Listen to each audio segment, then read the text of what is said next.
여러분, 만약에 중국의 공식 역사 기록에 우리 고대 왕국 중 하나가 중국 땅 일부를 다스렸다는 내용이 나온다면 어떠실 것 같으세요?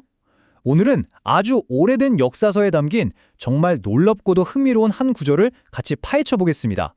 바로 이 질문. 이게 오늘 우리가 풀어볼 미스터리의 핵심인데요. 과연 고대 왕국 백제가 중국 대륙에 영토를 가졌다는 이 주장은 대체 어디서 어떻게 시작된 걸까요? 그 근거가 놀랍게도 무슨 소설이나 야사가 아니에요. 바로 중국의 공식 역사 기록서에서 시작됩니다.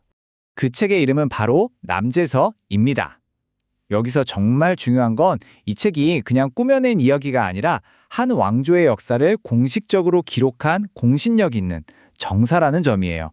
이 사실 하나만으로도 앞으로 우리가 살펴볼 기록에 엄청난 무게가 실리는 거죠.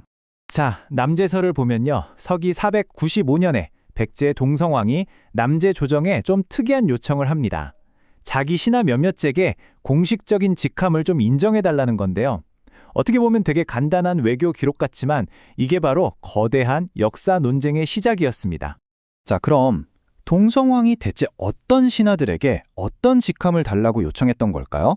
바로 이 부분이 이 미스테리의 가장 핵심적인 부분입니다. 지금 보시는 이 표가 바로 그 논란의 중심입니다. 백제가 임명했다는 7명의 관리와 그 직책인데요.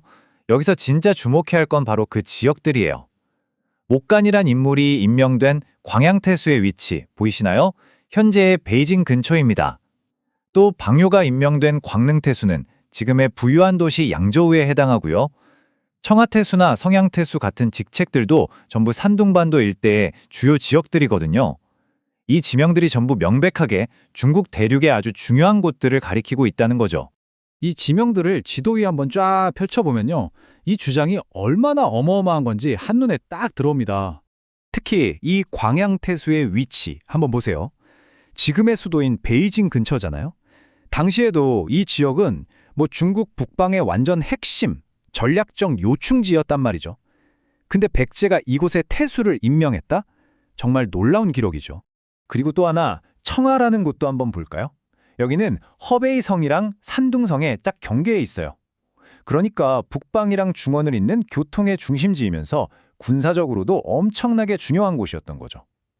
백제의 영향력이 단순한 해안가를 넘어서 내륙의 전략적인 요충지까지 뻗어 있었을지도 모른다는 걸 보여주는 대목입니다. 사실 이런 주장을 뒷받침하는 듯한 기록이 남제서에만 있는 건 아닙니다. 그보다 좀 더 이전 시대를 다룬 역사서인 송서를 보면요. 백제가 요서 지방을 차지했다는 기록이 나오거든요.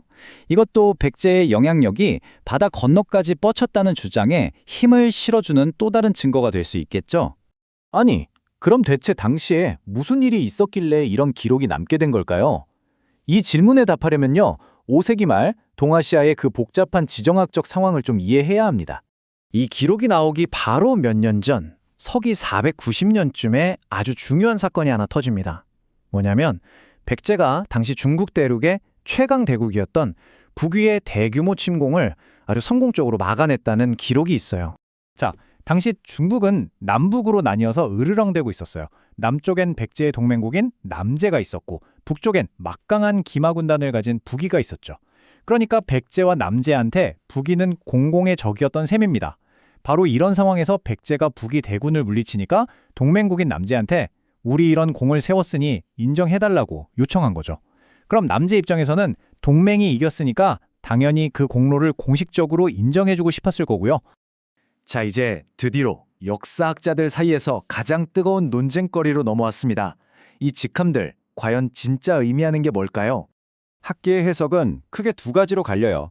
한쪽에서는 이거 진짜다. 백제가 실제로 중국 대륙 일부를 직접 다스렸다고 보는 직접 지배설이 있고요. 말 그대로 기록을 고지고대로 해석하는 거죠. 반면에 다른 쪽에서는 아니다. 이건 실제 통치권이라기보다는 공동의 적인 북위를 상대로 이긴 백제의 공을 인정해준 상징적인 명예직에 가깝다고 보는 명예직설이 있습니다. 일종의 외교적인 제스처였다는 거죠. 어느 쪽이 진실이든 이 기록한 줄이 왜 이렇게 중요하냐면요. 첫째, 백제가 그냥 한반도 안에만 있던 나라가 아닐 수도 있다는 가능성을 열어주고요. 둘째, 5세기 백제가 얼마나 강력한 군사력과 해상력을 가졌는지를 보여주는 증거가 되기 때문입니다. 그리고 마지막으로 고대 동아시아의 국제 관계가 우리가 생각하는 것보다 훨씬 더 복잡하고 역동적이었다는 걸 아주 생생하게 보여주는 거죠. 정말로 잊혀진 해상 제국의 흔적인 걸까요? 아니면 공동의 적을 앞에 두고 펼쳐진 5세기의 눈부신 외교전의 결과물일까요? 오늘 우리가 함께 살펴본 이 증거들을 보시고 여러분은 어떤 생각이 드시나요?